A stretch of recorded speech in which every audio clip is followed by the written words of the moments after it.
சீர்காழி அடுத்த வைத்தீஸ்வரன் கோவிலுக்குள் மழைநீர் புகுந்ததால் பக்தர்கள் அவதியடைந்து வருகின்றனர். இது பற்றிய மேலும் விவரங்களை செய்தியாளர் கோவிந்தராஜ் வழங்கிட கேட்கலாம். வணக்கம் கோவிந்தராஜ், கோவிலுக்குள் எத்தனை அடிக்கு நீர் தேங்கி இருக்கிறது? தற்போதைய கள சொல்லுங்க, எப்படியாக இருக்கிறது?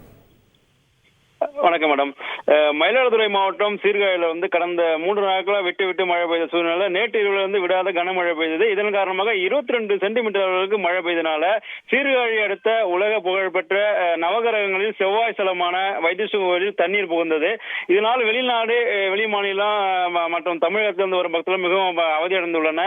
ஏன்னா இது எப்போதும் சென்ற ஆண்டு கூட நம்ம போல வைத்தீஸ்வரன் கோயிலில் பாத்தீங்கன்னா இடுப்பளவு முட்டிக்காலுக்கு மேல் தண்ணீர் இருந்தது. அதே போல இந்த அளவுக்கு முட்டிக்கால் அளவுக்கு தண்ணீர் வர சூழ்நிலை என்ன காரணம்னா, இந்த கோயில் நிர்வாகம் இந்த கோயில் தருமபுர ஆதீனத்துக்கு சொந்தமான திருக்கோயில் ஆகும். வருடம் இதே போல மழை நீர்ல தண்ணி வருவதனால பக்தர்கள் உள்ள போய் சாமி தரிசனம் பண்றதுக்கு ரொம்ப சிரமமா இருக்கு.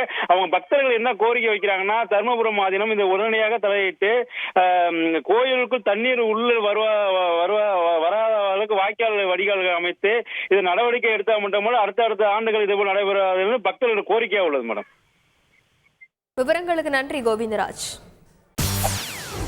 செய்திகளை உடனுக்குடன் தெரிந்து கொள்ள உடனே சப்ஸ்கிரைப் பண்ணுங்க.